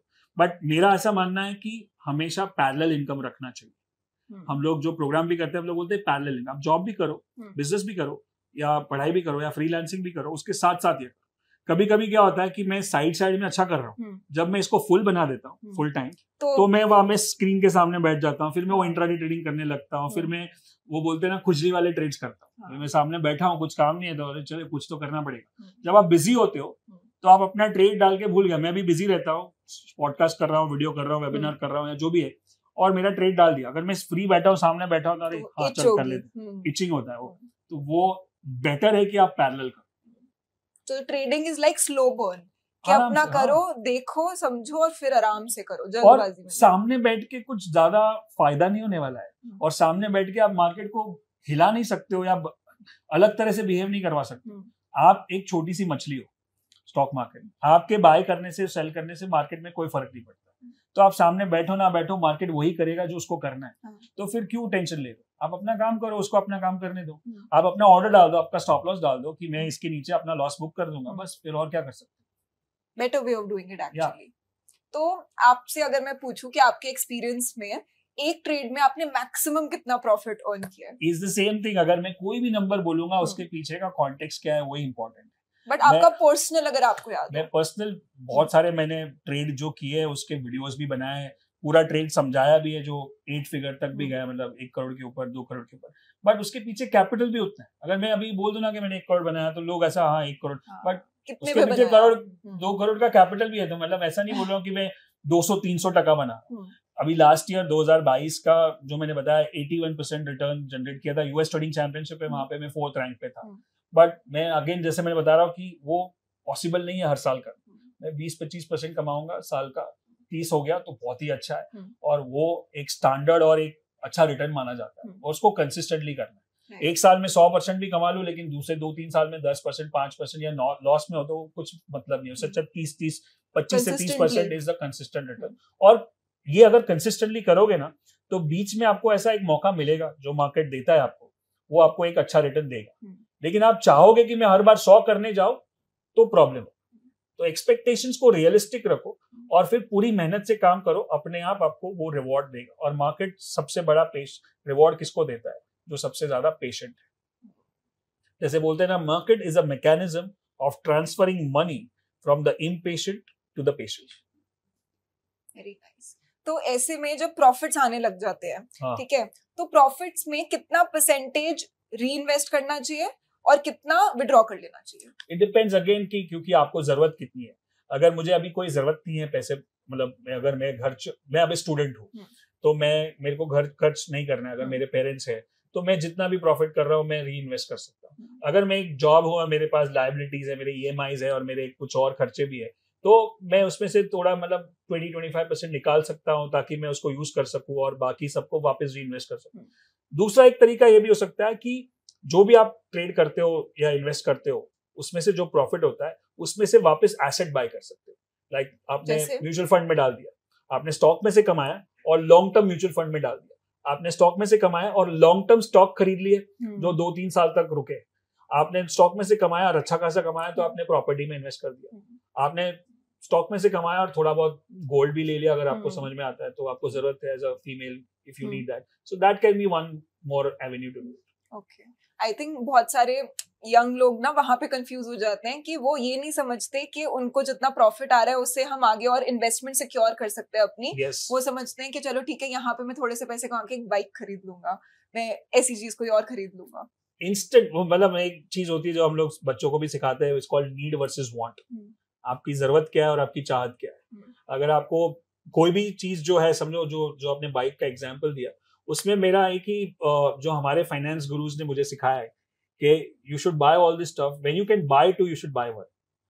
मतलब अगर मैं 2 बाइक खरीद सकता हूँ बिना कोई नुकसान किए, बिना कोई प्रेशर लिए, बिना कोई EMI का चांस लिए, तो मुझे एक खरीदना चाहिए। लेकिन अगर यहाँ पे क्या हो रहा है, मैंने जैसे एग्जांपल दिया कि एक मोबाइल लेने में भी EMI चाहिए, और आप मतलब आपको अगर एक चीज लेने में अगर दूसरे की मदद चाहिए और वो भी वांट है, नीड नहीं है।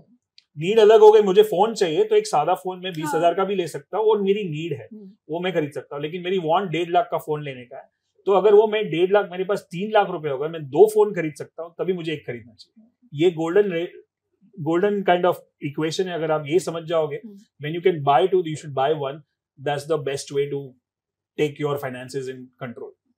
एंड फाइनेंसेस की अगर हम और थोड़ा सा और डेप्थ में जाके अगर बात करें, तो एक टर्म जो मैं बहुत सुनती हूँ वो होता है FNO, फ्यूचर्स एंड ऑप्शंस। ठीक है, बट अगर आपको ब्रेक डाउन करके हमारी ऑडियंस को समझाना हो कि what is futures, what is options, वो सिस्टम कैसे काम करता है? Right, so there is one thing called equity. Equity मतलब जहाँ पे आप स्टॉक्स खरीदते हो, वहां पे आप एक स्टॉक भी खरीद सकते हो. जैसे आपने, मुझे अच्छा लगा कि टाटा मोटर्स अच्छा चल रहा है, या अशोक लेलैंड अच्छा चल रहा है, या डीएलएफ जो भी है, एक एक शेयर भी खरीद. फ्यूचर्स एंड ऑप्शन एक अलग इंस्ट्रूमेंट है. जैसे कमोडिटी मार्केट है, करेंसी मार्केट है, वैसे फ्यूचर्स एंड ऑप्शंस है. फ्यूचर्स एंड ऑप्शंस में आपको एक चीज समझना है कि आपको कैपिटल बढ़ा चाहिए, क्योंकि आप वहां पे एक शेयर नहीं खरीद सकते. फॉर एग्जाम्पल, अगर टाटा मोटर्स है तो मुझे अगर एक लॉट खरीदना पड़ता है, एक फ्यूचर का कॉन्ट्रैक्ट होता है जो approximately valued between 5 to 10 lakhs. और अगर मुझे एक लॉट खरीदना है तो 5 to 10 lakhs का कॉन्ट्रैक्ट है, तो उसका 20% मार्जिन देना पड़ता है, विच इज अराउंड 2 lakhs. अगर 10 लाख का कॉन्ट्रैक्ट है तो मुझे 2 लाख एक्सचेंज को भरना पड़ेगा. और भरा 2 लाख ही है, लेकिन जो प्रॉफिट एंड लॉस होगा वो 10 लाख पे होगा. 10 लाख पे होगा. तो अगर 1000 वाला 1100 हो गया तो 1 लाख का प्रॉफिट हो सकता है. 2 लाख ही भरे मैंने, लेकिन लाख का प्रॉफिट, तो 50% रिटर्न. लेकिन अगर 1000 का 900 हो गया तो मेरे 2 लाख के 1 लाख हो जाएंगे. तो इसीलिए रिस्क भी ज्यादा है. तो ये चीज मुझे लगता है कि ये सेकेंड लेवल या एडवांस लेवल, जब तक आप पूरी तरह से मार्केट को समझो नहीं, इसमें एंटर नहीं करना चाहिए. और इसमें कैपिटल बड़ा लगता है, रिस्क भी बड़ा होता है. अगर आपको स्टॉप लॉस नहीं समझ में आता है, जो मैंने बोला उंगली काटो या हाथ काटो, वो नहीं समझ में आता है, तो बिल्कुल नहीं करना चाहिए. नहीं तो आपका एक दिन में या कभी 1 घंटे में अकाउंट साफ हो सकता है. ये तो सुसाइड मिशन नहीं तो. हाँ, but at the same time लोग उससे बहुत डरते हैं. बट डर किस चीज का होता है? जिस चीज की हमको नॉलेज नहीं है, जिस चीज का हमको पता नहीं है. राइट. जब आपको कोई बोलेगा कि आप ऑपरेशन कर लो किसी का हार्ट सर्जरी, तो कोई नहीं करोगे. आपको डर लगता है, आपको पता है कि नहीं होगा. लेकिन जो डॉक्टर है वो तो कर सकता है, उसको पता है, उसको डर नहीं लगता है. वैसे ही जब जिसको फ्यूचर्स एंड ऑप्शन अच्छे से समझ में आता है, जैसे मैंने जो अपना रिकॉर्ड बताया आपको यूएस ट्रेडिंग चैनल, वो मैंने फ्यूचर्स एंड ऑप्शंस में ही किया, वो कैटेगरी. मैं ज्यादातर वही ट्रेड करता हूँ. बट मैं ऐसा नहीं बोल रहा कि सबको करना चाहिए, क्योंकि मैं इतने साल से कर रहा हूँ, मुझे रिस्क पता है, मैं स्टॉप लॉस लगा के करता हूँ, मुझे स्ट्रैटेजी पता है, और मैं उंगली काटने के लिए तैयार हूँ. तो फ्यूचर वो हो गया जब वहां पे आप क्वांटिटी में खरीदते हो और एक पोर्शन ऑफ मार्जिन भरते हो, उस पर रिटर्न भी ज्यादा मिल सकते हैं और रिस्क भी ज्यादा हो सकता है. और दूसरा होता है ऑप्शंस. वो काफी एक लंबा टॉपिक है, maybe we can do a separate podcast on that. मेरे बहुत सारे यूट्यूब पे वीडियोस भी है.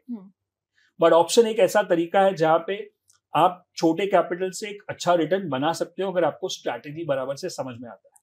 राइट. तो वो स्ट्रैटेजी ड्रिवन करते हैं. उसमें भी लोग ऐसे बोलते हैं, गैम्बलिंग टाइप करते हैं कि समझो मैंने ऑप्शन ले लिया, और अगर मैं इसको सही एग्जाम्पल नहीं होगा, लेकिन फिर भी अगर एक्सप्लेन करना है, जैसे फॉर एग्जाम्पल आप लॉटरी खरीदते हैं. लॉटरी टिकट पे समझो 10 नंबर है, 1 2 3 4 5 6 7, और उसका अगर जब लॉटरी का नंबर निकलता है, जैकपॉट नंबर, अगर एक नंबर मैच होता है तो आपको 10 रुपए मिलेंगे या 50 रुपए मिलेंगे. 2 नंबर मैच होता है तो ज्यादा मिलेंगे. 4 नंबर मैच होगा तो और ज्यादा मिलेंगे. पूरा का पूरा मैच हो गया तो जैकपॉट लग जाएगा. बट कुछ नहीं लगा तो क्या जाएगा? जितना आपने लॉटरी का टिकट ली थी, सेम. सो कॉल और पुट जो ऑप्शंस में होते हैं, वो उसी तरह से होते हैं. मुझे लगता है कि यहाँ से मार्केट बहुत ऊपर जाएगा, लेकिन मेरे पास ज्यादा पैसे नहीं है इन्वेस्ट करने को, फ्यूचर खरीदने को, यार. तो मैंने ऑप्शन खरीद लिया और उसमें मैंने 20,000 रुपए लगा दिए. और अगर मेरा जो व्यू है वो सही हो गया, एकदम सही हो गया, तो वो जैकपॉट जैसा 20,000 का 2 लाख भी हो सकता है. थोड़ा सा सही हो गया तो 20 का 30 हो सकता है. और बिल्कुल ही गलत हो गया तो 20 का 20 ही जाएगा. और उसमें भी अगर मैंने स्टॉप लॉस रखा तो मैं 10 वापस भी ले सकता हूँ. तो this is what options is. तो कॉल होता है वो बुलिश मार्केट के लिए होता है, और पुट होता है वो बेरिश मार्केट के लिए होता है. But again, till you don't understand, half knowledge is more dangerous. I agree. So अगर आप पूरी तरह से इसको समझोगे नहीं तो आप उसको अच्छे से नहीं ट्रेड कर पाओगे, नुकसान करोगे. तो पहले समझ लो, इतना मुश्किल भी नहीं है. बहुत सारे वीडियोस में, और हमारी जो, जैसे आप बोलते हो, हम भी वैसे ही बात करते हैं कि एक 10 साल का बच्चा भी सीख सकता है, उतना हम सिंपल बना के कर सकते हैं, और वही हमने किया है. So there are a lot of videos available on our channel. तो ये जो ट्रेडिंग स्ट्रैटेजीज होती हैं, ये कोई इंसान अपनी खुद की ट्रेडिंग स्ट्रैटेजीज भी बना सकता है? Yes. तो वो कैसे बना सकता है? So अगर एक होता है कि पैरामीटर्स जो होते हैं, जो हम टेक्निकल पैरामीटर्स यूज करते हैं, उसमें बहुत सारे पैरामीटर्स. तो जैसे आपने नाम सुना होगा कैंडलस्टिक पैटर्न या RSI, मोमेंटम, ऑसिलेटर्स, एंड बहुत सारे टूल्स होते हैं. जैसे अगर एक कारपेंटर है तो उसके पास एक ऐसे स्क्रू, अलग अलग तरह के स्क्रू होते हैं, हथौड़ा होता है, ये होता है, वो होता है. वैसे यहाँ पे बहुत सारे टूल्स हैं. अब आपको कोई भी 1 या 2 टूल को अच्छे से समझना है कि वो कैसे चलता है, और उसमें से अपनी स्ट्रैटेजी बनानी है कि भाई मैं ऐसा होगा, इसके ऊपर जाएगा तो मैं बाय करूंगा, इसके नीचे जाएगा तो मैं स्टॉप लॉस लगाऊंगा, इतना प्रॉफिट हो सकता है. तो बहुत तरह के कैंडलस्टिक पैटर्न्स और वो सब होता है. अब कोई भी एक या दो स्ट्रैटेजी को आपने पकड़ लिया और उसको डीप में समझा. Again this is very important lesson जो मैंने बहुत मुश्किल से सीखा जब मैं अपनी टेक्निकल एनालिसिस की पढ़ाई कर रहा था. कुछ मैंने 2001 से लेके 2007 के बीच में 400 किताबें पढ़ी स्टॉक मार्केट के ऊपर और उसमें बहुत कुछ सीखा. और मुझे लगता था जितना ज्यादा टूल्स में सीखूंगा ना उतना मैं मास्टर हो जाऊंगा, बट उतना ज्यादा कंफ्यूजन हो रहा था. और वो जो चार्ट दिखता था ना उसके ऊपर इतनी सारी लाइंस थी जैसा लगता है नासा का चार्ट है. तो कुछ समझ में नहीं आ रहा था. फिर मेरे एक गुरु है जिनको मैं गुरु मानता हूँ, कॉल्ड लैरी विलियम्स. वो बहुत ही बड़े और अच्छे ट्रेडर है. अभी तो वो 75 प्लस है. तो एक बार इंडिया आए थे 2006 या 2007 में. एक दिन का सेमिनार था उनका और उनको वो लंच टाइम होता है उसमें बीच में एक मौका मिल गया एक बात करने का. तो मैंने उनको पूछा, sir I am a big fan और ये मेरा लैपटॉप, ये मेरा चार्ट है, मैं जितना ज्यादा सीख रहा हूँ उतना ज्यादा लॉस हो रहा है, कंफ्यूजन हो रहा है. तो वो मुस्कुराने लगे और मुझे बताया कि यही गलती मैं भी कर रहा था. तो उन्होंने बताया कि ये सारे इंडिकेटर्स, सारे टूल्स को निकाल दो, कोई भी एक सिलेक्ट करो. तो मैंने जो पहला दिखा उसका नाम बोला RSI, रिलेटिव स्ट्रेंथ इंडेक्स. बाकी सबको निकाल दो. अभी खाली RSI पे जितना भी मटेरियल है, जितना भी बुक्स है, जितने भी ऑथर्स है, जितनी भी चीजें हैं, पूरा स्टडी कर लो और फिर उसके ऊपर ही आप अपना काम करो. तभी मुझे बहुत हैरानी हुई कि एक पे कैसे कर सकते. फिर उन्होंने फिर से मुझे वो ब्रह्मास्त्र वाला डायलॉग बताया जो अपने प्रोग्राम्स में यूज करता हूँ. It says go deep not broad. एक चीज को मास्टर करो, बहुत सारी चीजों को समझने की जरूरत नहीं. एक चीज को अगर अच्छे से समझ लिया तो आप उसमें पैसा बना सकते. और वो दिन है और आज का दिन है, लास्ट 15-16 साल हो गए मैं अपने प्रोग्राम्स में खाली RSI सिखाता हूँ और उसी पे हमारे सारे स्टूडेंट्स और मैं खुद भी ट्रेडिंग करता हूँ. फिर वो फ्यूचर हो, ऑप्शन हो, शॉर्ट टर्म हो, लॉन्ग टर्म हो, सब RSI. So once you understand the system you can design your own system. जैसे हमारी बहुत सारी सिस्टम्स है जो मैंने खुद ने भी डिजाइन की है. वो बहुत पॉपुलर भी है और फ्री पे यूट्यूब पे भी अवेलेबल है. And then once you understand the system you just follow it like French fries. Boring, just cut copy paste, एकदम बोरिंग हो जाएगा. But that's how you make money. कहते हैं ना वो क्लैरिटी आ जाती है. So that is what you need to make the right decision at the right time. So आपको फिर किसी को पूछना नहीं है, कोई टीवी नहीं देखना है, कोई न्यूज़पेपर नहीं पढ़ना है, किसी को बताना नहीं है, कोई ग्रुप डिस्कशन में नहीं जाना है, कोई टेलीग्राम चैनल पे नहीं जाना है. आप अपनी सिस्टम के हिसाब से आएगा कि भाई सिस्टम पे बाय हो रहा है तो बाय करो, सेल हो रहा है तो सेल करो, स्टॉप लॉस हो रहा है तो स्टॉप लॉस करो, बस खत्म. ओके. तो ऐसे में जैसे ये ना ऑफ कोर्स करना तो ऐसे ही चाहिए. एक आइडियल के सिनेरियो में एक इंसान अपनी खुद की रिसर्च करेगा, खुद समझेगा, खुद सारी चीजें करेगा.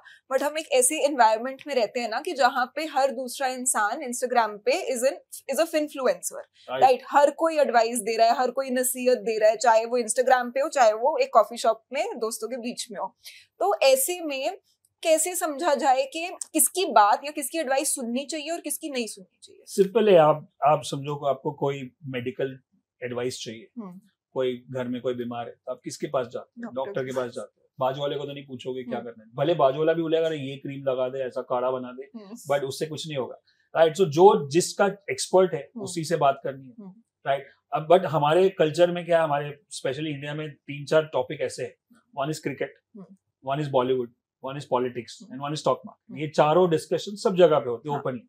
अब बाकी 3 में हम लोग एडवाइस करते रहते हैं कि हाँ इसको ऐसा करना चाहिए, इसको ऐसा बैटिंग करना चाहिए था, इसको ऐसा मूवी, इसको ऐसा एक्टिंग करना चाहिए था, इसको ऐसा डायरेक्शन करना चाहिए था, ये जीतना चाहिए था पॉलिटिक्स. बट उससे अपना कोई नुकसान नहीं हो रहा है. आप हवा में तीर छोड़ रहे हैं. लेकिन जब आप फाइनेंशियल एडवाइस दे रहे हो कि ये खरीदना चाहिए था, इधर बेच देना चाहिए था, तो आप डायरेक्टली इन्फ्लुएंस कर रहे हो आपके अकाउंट में. तो आप क्यों करोगे? आपका उससे नुकसान हो सकता है, फायदा भी हो सकता है, बट नुकसान भी हो सकता है. So you just avoid all this crap. जैसे मैं खुद भी काफी almost every week I come on channels. जैसे बड़े बड़े जो भी चैनल्स है, CNBC TV 18 और बाकी सब चैनल्स पे as a regular technical analyst last 15-16 साल से. बट मेरे ऑफिस में टीवी नहीं, क्योंकि मुझे टीवी देख के ट्रेड नहीं करना है. मुझे अपने एनालिसिस पे ट्रेड करना है, मुझे अपने चार्ट्स पे ट्रेड करना है. मेरा वो सिस्टम है. मुझे चार्ट बोलेगा कि ये इधर खरीदना है, इधर बेचना है, इधर स्टॉप लॉस लगाना है, खत्म. So that's how it is. Like you don't have to take advice once you understand how it works.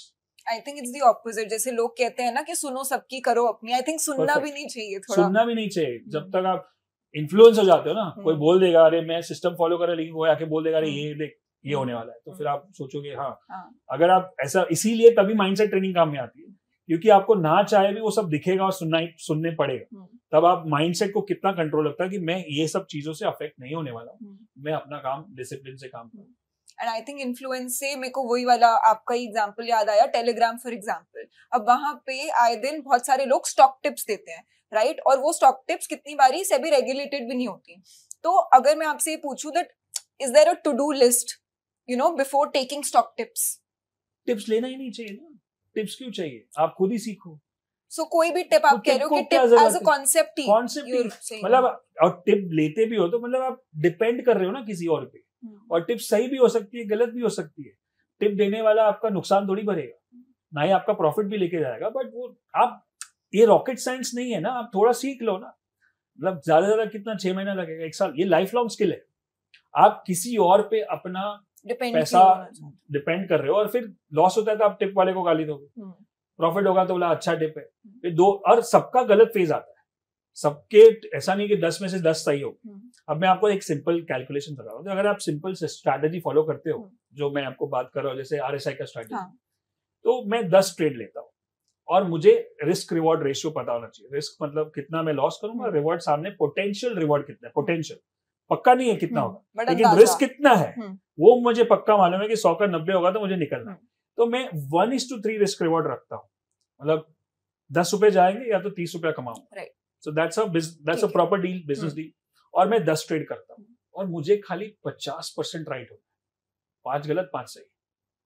5 गलत हुए तो 5 बार 10-10 रुपए लॉस हुए, 5 सही हुए तो 30-30 रुपए बने। समझो कोई में 20 बना, कोई में 40 भी बन जाएगा, एवरेज 30 रुपए बने तो 150 रुपए हो गए। 150 माइनस 50, 100 रुपए बने, मोर देन इनफ।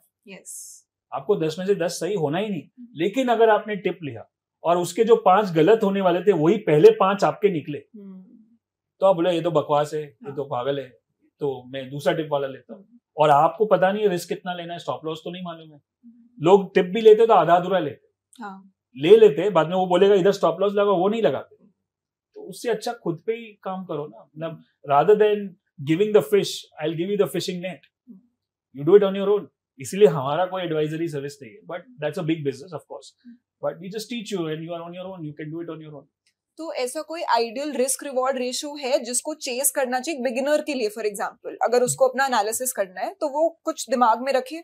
1:3 के नीचे काम ही नहीं करना चाहिए। नहीं, 1:1 कर रहे हो तो आप तुक्का लगा रहे हो ना। 1:3 मिनिमम होना चाहिए। उससे ज्यादा भी अगर जितना लॉन्ग टर्म जाओगे, जैसे आप समझो 1 साल के लिए करते हो, तो मैं 10-20 रुपए के रिस्क पे काम कर रहा हूँ, लेकिन यही स्टॉक 100 का 200 हो सकता है 2 साल 3 साल में, तो 1:10 हो गया, तो उतना अच्छा है। अब जितना छोटा ट्रेडिंग करोगे, जितना जो बोलते हो ना इंट्राडे या BTST, उसमें 1:1 1:2 बैठता है। कभी कभी उसमें भी अच्छा रिस्क रिवॉर्ड बैठ सकता है, बट जितना टाइम फ्रेम बड़ा होगा उतना आपका रिस्क रिवॉर्ड रेशियो बेटर हो जाएगा। इसलिए मैं बोलता हूँ कि इंट्राडे या वो सब, और इंट्राडे बेसिकली क्या हो गया, जॉब हो गया। और वो पूरे दिन आप हर दिन पूरा दिन बैठना पड़ेगा और आपको ही करना पड़ेगा, और आप कुछ और नहीं कर सकते। मैं इतने अच्छे इंट्राडे ट्रेडर्स को जानता हूँ जो बहुत अच्छा करते हैं, लेकिन वो एक दिन भी छुट्टी नहीं ले सकते। वो स्कूल के फंक्शन में भी नहीं जाएंगे बच्चे के, क्योंकि इधर एक दिन गया तो उतना इनकम गया, और वो लत सी भी लग जाती है ना। और वो उसका पॉइंट नहीं है ना। उससे अच्छा है कि what you need is ultimately you're making money to have a better lifestyle, right? So you need to understand how you can make money consistently, parallelly, and patiently without putting too much of time. तो ऐसे में best तरीका क्या होगा risk management या risk को समझने का? सबसे पहले जब मैं कोई स्टॉक खरीदता हूँ तो किसी को ये पूछने से पहले कि कितना ऊपर जाएगा, आप अपना रिस्क समझ लो कि ये मैं कितना नीचे लॉस कर सकता हूँ, मुझे पोटेंशियल रिस्क कितना है, मेरी विकेट मुझे बचानी है। 100 में लूंगा तो मैं पहले नक्की कर लूंगा कि 90 के नीचे मैं काट दूंगा। 100 का 120 होगा, 150 होगा, 200 होगा, मुझे पता नहीं है और वो मेरे हाथ में भी नहीं है, लेकिन 100 का 90 होगा तो मुझे जो लॉस करना है वो मेरे हाथ में है। तो एक बार वो ऑर्डर में डाल ही दूंगा, मैं बाहर भी नहीं जाऊंगा, पहले ऑर्डर डाल दूंगा और फिर मेरे को जहां जाना है जाऊंगा। तो मैं अगर कुछ गड़बड़ भी हो गया मार्केट में तो वो मेरा लॉस, मुझे जो हजम हो सकता है वो मैंने हैप्पी लॉस जिसको बोलते हैं, छोटा लॉस, वो मैं खुशी खुशी कर लूंगा और दूसरा ट्रेड नेक्स्ट डे करूंगा। तो वो मैं कितना लॉस झेल सकता हूँ वो है खुशी खुशी। जेल तो आप बहुत कुछ सकते हो, लेकिन अगर ऐसा कुछ लॉस हो गया जो आप उसके बाद 2 महीने तक आपका दिमाग ही काम ना करे, आप दूसरा ट्रेड लेने को भी डरो और आपको कोई बोलेगा स्टॉक मार्केट, तो आप बोलो भाग जाए इधर से, तो वो लॉस नहीं। जो लॉस मैं करूं और उसका इफेक्ट मेरे दिमाग पे और ना मेरे जेब पे हो, उसको सही लॉस है। आपके साथ ऐसा कभी हुआ? बहुत बार हुआ है। हाँ, अभी मतलब उंगली तो हम लोग काट रहे जो हम्म। खुशी खुशी, कोई ऐसी सिचुएशन आ जाता है जहां भी इमोशनल हो जाते हैं कि चलो रुक जाते हैं 1-2 दिन, तो वो उंगली का हाथ कट जाता है। कभी कभी कुछ ऐसा रिस्क हो सकता है जो 5 साल में एक बार होता है कि आपने कुछ पोजीशन ली और दूसरे दिन वो नीचे खुल गया, गैप डाउन हो गया, कोई इलेक्शन या कोई रीजन की वजह से। जैसे आप बोलते हैं ना कि अब मैं गाड़ी चला रहा हूँ, सब रूल फॉलो कर रहा हूँ, मैं सीट बेल्ट भी पहना है, मैं सिग्नल भी फॉलो करता हूँ, स्पीड लिमिट भी कर रहा हूँ, लेकिन कोई और दूसरा आके ठोक देगा तो वो उसका तो हम कुछ नहीं कर सकते। तो वैसे वाले रिस्क वो तो भी that completely goes on the luck side, but that happens once in 5 years। But बाकी टाइम आपको अपने रूल्स को फॉलो करना चाहिए। और रूल्स को फॉलो करते करते जैसे आपके भी कुछ ऐसे आप लोग हैं जिनको आप फॉलो करते हो या फिर जिनसे आपने इंस्पिरेशन लिया है, जिनसे आपने समझा है, जैसे अभी आपने मेंशन किया राइट, टोनी रॉबिन्स या कोई और। तो ऐसे में लोगों के लिए ना एक यंग दिल, एक यंग दिमाग ना बहुत ज्यादा उसमें एक अर्ज होती है, एक इच होती है कि वो बहुत जल्दी से अट्रैक्ट हो जाता है किसी भी चीज से। सो ऐसे माहौल में how to spot a fake trader? Fake trader है कि पहले तो 3 चीजें होती है। एक तो एक है रिजल्ट्स हो गया उसका एक्सपीरियंस और उसका रिसर्च, मतलब उसका खुद का रिसर्च, खुद के रिजल्ट्स कितने हैं, उसका खुद के कितने साल का एक्सपीरियंस। अब मैं देखता हूँ 20 साल 22 साल के बच्चे भी सिखाते हैं, और ऐसा नहीं कि गलत हो सकता है, उनका भी एक्सपीरियंस अच्छा है, लेकिन कुछ चीजें एक्सपीरियंस के साथ ही आती है। और अगर वो समझो 20 या 22 साल या 23 साल या 25 साल का बच्चा सिखा रहा है, बच्चा ही बोल रहा हूँ क्योंकि मैं 45 हूँ, बट ताकि उसने लास्ट 3 साल में शुरू किया होगा जो भी ट्रेड करना है, यूट्यूब चैनल 3 या 4 साल, मतलब उसने कोविड के बाद खराब मार्केट देखा ही नहीं है, उसको पता ही नहीं है बेयर मार्केट क्या होता है, राइट। तो वो अभी वो एक दिन इलेक्शन के दिन पे खराब हुआ था, उसमें भी कितने लोग डर गए, खत्म हो गए, but real bear market last 3-4 साल में हुआ ही नहीं है। तो वो साइकिल उसने देखा ही नहीं है, तो उसको पता ही नहीं उसको कैसे डील करना। तो अगर वो सिखा रहा है तो जो लोग सीख रहे हैं, वो जब वो मौका आएगा बेयर मार्केट का, जो आएगा ही, इट्स अ साइकिल। मैं सब बेरिश या पेसिमिस्ट नहीं साउंड कर रहा हूँ, मुझे पता है क्योंकि 27 साल हो गए। बुल मार्केट बेयर मार्केट एक साइकिल होता है, जैसे डे एंड नाइट का साइकिल होता है, वो बेयर मार्केट आएगा। अब उसके पीछे कोविड का कारण हो, उसके पीछे स्कैम का कारण हो, या ग्लोबल मार्केट का कारण हो, या इलेक्शन का कारण हो, कोई भी कारण कभी कुछ ना कुछ आ ही जाता है, लेकिन साइकिल तो घूमेगा। और उस साइकिल में अगर वो सर्वाइव हो जाता है लॉस किए बिना, या फिर उसमें भी अगर प्रॉफिट करता है, तो वो सही एक्सपर्ट है। तो सीधा हिसाब है कि कितने साल का एक्सपीरियंस है, खुद का कितना रिटर्न है। अगर वो सिखा रहा है तो उसका खुद का रिजल्ट तो जाने दो, उसके स्टूडेंट का रिजल्ट इंपॉर्टेंट है, राइट। कभी कभी खुद का रिजल्ट अच्छा होता है, लेकिन स्टूडेंट, कुछ some good traders may not be good trainers. Not everybody is a good teacher also. Good teacher. And some good teachers may not be good traders themselves.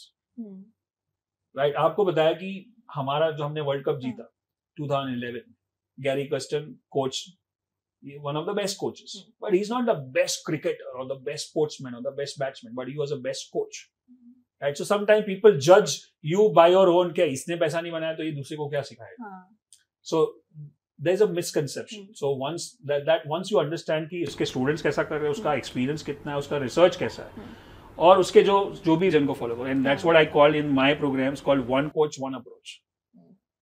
आप कोच ढूंढने में भले 1 साल लगा लो, सबको 2-2 महीना 3-3 महीना स्टडी कर लो, फिर एक को पकड़ लो कि ये मेरा कोच है, अब मैं इसको फॉलो करूँ। अब अलग अलग, जैसे एक रिलीजन होता है ना, आप एक ही सबको प्रणाम करते हो लेकिन रिलीजन एक ही फॉलो करते हो, वैसे एक कोच को, क्योंकि सबकी अलग अलग स्टाइल है, अलग अलग मेथड है, और सब अच्छे हैं, लेकिन आपको कौन जम रहा है, आपको कौन कनेक्ट कर रहा है, वो बहुत important. So that's how you select the best coach. And पता है एक्चुअली मैं इस बारे में वैसे भी बात करने ही वाली थी कि पिछले 3 साल में जितने मेरे जानने वालों ने एंटर किया स्टॉक मार्केट, उन्होंने सिर्फ ग्रीन चार्ट्स देखे हैं, राइट। और ऐसा असली में शायद अभी आपने बोला कि ऐसा होता ही नहीं है, हाँ, कि ये एक प्रोबेबली फेज है स्टॉक मार्केट का, फेज है और साइकिल है। That's the growth cycle, और फिर डिक्लाइन और डीजनरेशन साइकिल भी होता है। It's a full cycle and it happens. ऐसा नहीं 92 में क्रैश हुआ, 2000 में क्रैश हुआ, 2008 में क्रैश हुआ, 2016 में क्रैश हुआ, 2020 में क्रैश हुआ, 2024 चल रहा है, तो वो भी एक साइकिल है। This is called the leap year cycle. आपको ये सारे जितने भी साल मैंने बताया, 92 was Harshit Mehta scam, 2000 was .com bubble, 2008 was subprime crisis, 2016 was demonetisation, 2020 was Covid. ये सारे 4 साइकिल लीप ईयर है। 2024 है, ये भी लीप ईयर है। अब एक बड़ा इवेंट जो था हमारे ये साल का वो हो चुका है, इलेक्शंस, एक बहुत बड़ा इवेंट आने वाला है, वो है यूएस इलेक्शंस, राइट। और प्लस ये नंबर 8 भी है, 2024 इज 2 + 2 + 4 इज 8, तो number 8 plus leap year plus 2 election is a very big sign of volatility. Already हमने पहले 6 महीने में देखी कि बहुत वॉलेटाइल था मार्केट, अब थोड़ा सा स्टेडी हुआ इलेक्शन के बाद, लेकिन वापस दूसरा इलेक्शन होगा यूएस का, उसके बाद वापस वॉलेटिलिटी बढ़ेगी। तो ये साइकिल्स को अगर समझते हैं तो आप उसको डील कर सकते हैं। 23 जो 2023 था वो काफी स्टेडी था, उसमें अच्छे से पैसा बना, उसमें ज्यादा मेहनत नहीं करनी पड़ी, कुछ भी लिया ऊपर जाता है, अब मेहनत करनी पड़ेगी। तो ये एक्सपीरियंस होगा और एक्सपर्टीज होगा तो ही आएगा, नए लोगों के लिए शायद मुश्किल हो जाएगा। पता है काफी लोगों ने, जैसे जब इलेक्शन के एग्जिट पोल्स निकल रहे थे ना, तो उस टाइम पे एग्जिट पोल्स को देख के मार्केट स्काई रॉकेटेड, है ना, और फिर जब इलेक्शन रिजल्ट्स निकला तो फिर क्रैश हो गया। और बहुत लोग इसको बोल रहे हैं the great Indian stock market का biggest scam. So do you think कि हो चुका वो जो 2024 वाला स्कैम हुआ या नहीं हुआ? अगर आपने नुकसान किया तो आपकी गलती। वो जो 3, 4 और 5 जून यही स्टूडियो से मैं लाइव ट्रेडिंग कर रहा था यूट्यूब पे, और कुछ 15,000 लोग थे, हमारे स्टूडेंट्स भी थे और हमारे लोग, और 3 तारीख को जब ऐसा ऊपर गया तभी भी मैंने बोला था कि नहीं करना चाहिए, कुछ भी नहीं करना चाहिए। और उस दिन पे भी स्पेसिफिकली मैंने बताया था कि इतने सालों का एक्सपीरियंस है कि एग्जिट पोल और रियल रिजल्ट में बहुत फर्क होता है बहुत बार, और वही हुआ।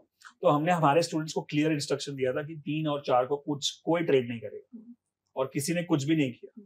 अब 3 पे जिसने लिया होगा, एग्जिट किया होगा, उसको प्रॉफिट है, लेकिन वो सोच एग्जिट क्यों करेगा, वो तो ऊपर है ना, तो वो एग्जिट करेगा। बहुत कम लोगों ने एग्जिट किया, और वो 4 को डबल नीचे गया तो वो पूरा नुकसान कर दिया। हमने बोला 4 खत्म हो गया, इलेक्शन रिजल्ट क्लियर हो गया, हमने 5 से शुरू किया, और 5 पे वो जो जहां पे उसने नीचे बॉटम बनाया, वो भी हमारी जो RSI स्ट्रेटेजी है, GFS स्ट्रेटेजी बोलते हैं, ग्रैंडफादर फादर सन स्ट्रेटेजी, थोड़ा सा वियर्ड नाम है बट समझ में आता है लोगों को। मंथली, वीकली और डेली चार्ट वो परफेक्ट वहीं पे आके रुका था, और 5 तारीख को वहीं से उसने एक अच्छा अप ट्रेंड निकाला। और उसके बाद क्या है कि we are not trading the event, we are trading the market. हम लोग इतने साल से चार्ट्स को एनालाइज कर रहे हैं, चार्ट्स को प्रिडिक्ट कर सकते हैं थोड़ा बहुत, लेकिन मार्केट इवेंट को प्रिडिक्ट नहीं करता। और ये again one more lesson I learn in my college days is never trade in event. साल में से 2-4 इवेंट आते हैं, एक होता है बजट, इलेक्शन तो 5 साल में एक आता है, और कभी दूसरे यूएस मार्केट में या कोई और इवेंट होता है। उस दिन पे आप ट्रेड मत करो। पैसा बनाओगे तो बहुत अच्छा बनाओगे, लेकिन गवाओगे तो भी बहुत ज्यादा, जैसे हुआ। अब फिर आप उसको स्कैम बोलो, कुछ भी बोलो, उससे कुछ नहीं होगा, आपका नुकसान कोई नहीं भरने वाला है। आपको अंदर से दिलासा मिलेगा, ये तो स्कैम था इसलिए मैं फंस गया, लेकिन गया तो आपका, किसने बोला था करने। सो इसीलिए 3 और 4 को तो किसी ने ट्रेड ही नहीं किया हमारे, मैं लाइव था यूट्यूब पे, और 5 तारीख से स्टेडी मार्केट चल रहा है। अभी आप प्रोसेस को फॉलो करो, जो हमारे प्रोसेसेस है उसको फॉलो करो। रेगुलर मार्केट है, रेगुलर ट्रेडिंग है, बोरिंग है। तो ऐसे बुल मार्केट और बेयर मार्केट में निकलने के लिए कोई प्रोसेस है कि जैसे बुल मार्केट में कोई माइंडसेट होना चाहिए या बेयर मार्केट में होना चाहिए?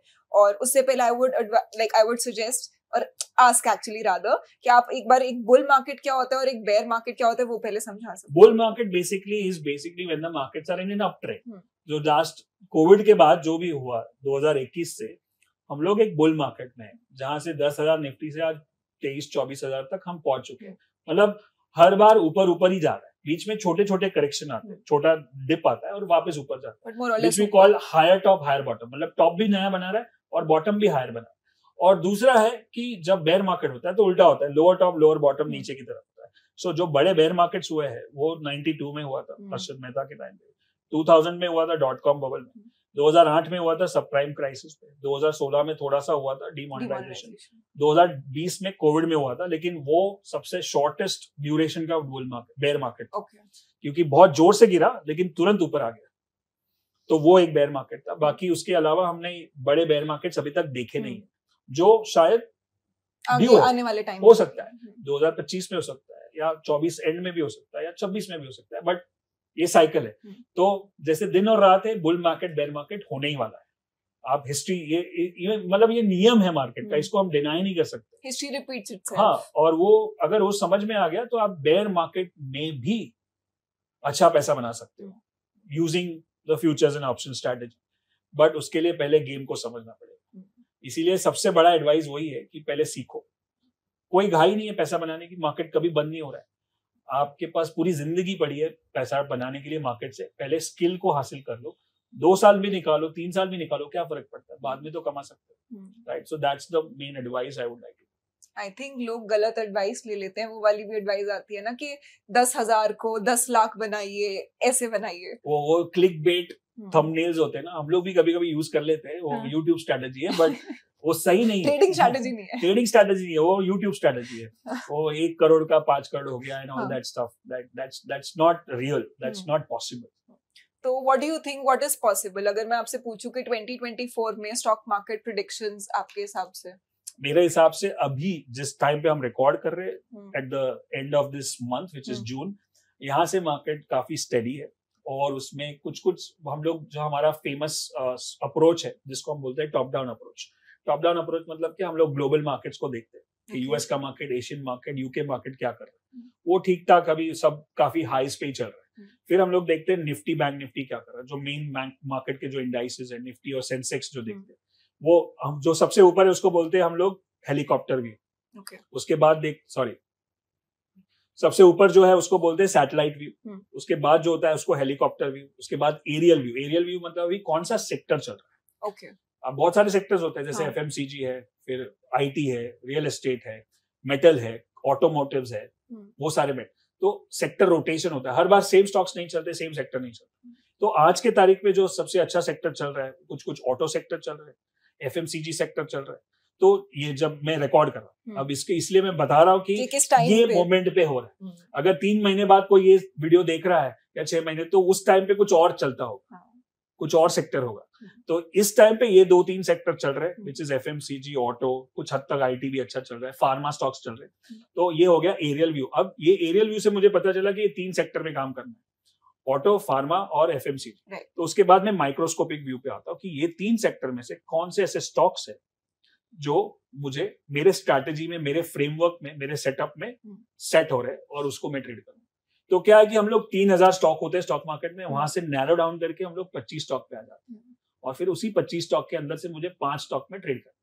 सो that's how what we call as top down approach. Okay. और ग्रोथ, अगर आप सेक्टर्स, किसी सेक्टर या किसी इंडस्ट्री में इन्विजन कर रहे हो कि शायद इन सेक्टर्स में और ग्रोथ आ सकती है आने वाले टाइम में, सो अगर आप हम लोग जैसे स्टॉक मार्केट बोलते हैं ना कि बहुत ज्यादा कॉमन सेंस है। अब इंडिया में सबसे ज्यादा क्या दिख रहा है आपको? अगर आप आजू बाजू सब जगह देखो तो क्या दिखता है आपको? What is happening all across after elections? You mean after election, और यूजुअली भी अगर अगले 5 साल में हम लोग क्या सब जगह पे इंफ्रास्ट्रक्चर ऑफ कोर्स, हाँ, development, roads and highways and airports and stuff like that. So infrastructure stocks definitely goes into that. Second, what is the next thing? Everything is getting after COVID, especially after COVID के बाद और एकदम digital IT stocks हो गए।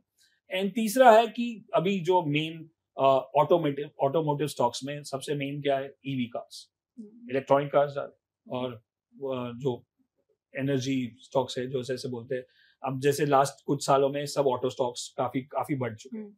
क्यों? क्योंकि electric cars आ गए petrol diesel की जगह पे, और उसकी वजह से काफी सेल बढ़ रहा है, लोगों को पेट्रोल डीजल पे तो दैट इज ग्रोइंग। और नेक्स्ट सबसे बड़ा जो अभी सेक्टर है वो है AI।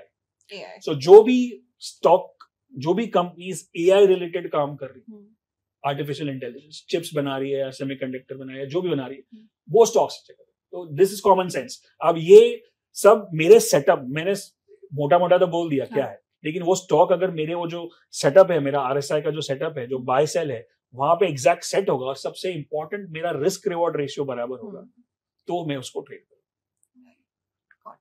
अब जैसे आपने 1992 की बात करी थी, राइट, जो हर्षद मेहता स्कैम था, तो उस स्कैम में, और आपने मार्केट ज्वाइन करी कौन से ईयर में? 96 में। सो लाइक आपका कभी आमना सामना हुआ उन प्लेयर्स के साथ जो उस टाइम पे उसमें इन्वॉल्व थे? या सो मैं एक्चुअली इंस्पायर हुआ ही हर्षद मेहता, मतलब I know it's not the right way to inspire, but मेरा इंट्रोडक्शन हुआ क्योंकि मैं 8th स्टैंडर्ड में था, और 93 में, तब मैं जो समर वेकेशन होता है मई जून में, मैं अपने पिताजी के साथ जाता था ऑफिस, उनका कालबा देवी में ऑफिस था यहाँ पे बॉम्बे में, वो कपड़े के बिजनेस में।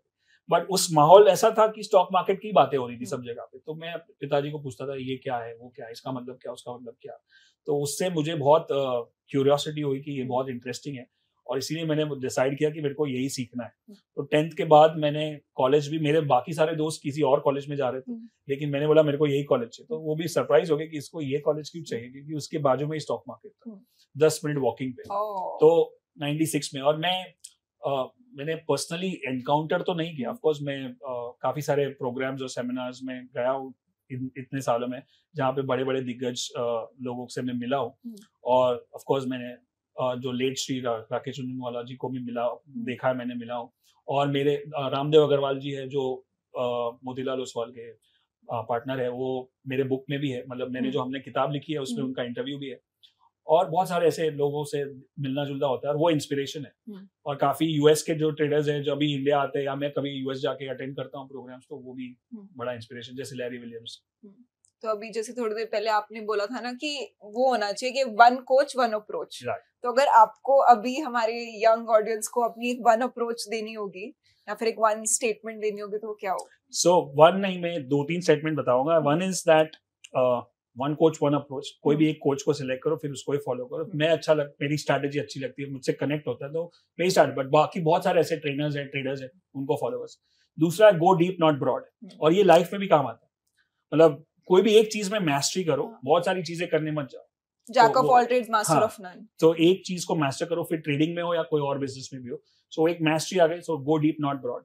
एंड देन ट्रेडिंग में हमारा एक फेमस ये है कि focus on the process, not on the profit. जो मेरा प्रोसेस है उस पर मैं फोकस कर रहा हूँ। जैसे फ्रेंच फ्राइज का एग्जांपल दिया, वो ये नहीं सोचता कि बाहर क्या निकलेगा, वो प्रोसेस पे फोकस कर रहा है। बाहर उसको पता है क्या निकलने वाला है, फ्रेंच फ्राइज ही निकलेगा। वैसे अगर मैं प्रोसेस को फॉलो कर रहा हूँ, मेरी स्ट्रैटेजी पे फोकस कर रहा हूँ, तो मुझे पता है कि रिस्क रिवॉर्ड रेशियो 1:3 का है। 10 में से 5 ट्रेड सही जाएंगे, 5 गलत जाएंगे। अल्टीमेटली मैं प्रॉफिटेबल रहूंगा अगर मैंने प्रोसेस को फॉलो किया। तो मैं प्रॉफिट पे ध्यान नहीं देता हूँ, मैं अपने प्रोसेस पे ध्यान देता हूँ। So this are the few taglines which you can go with, and of course learning first, earning second. Great.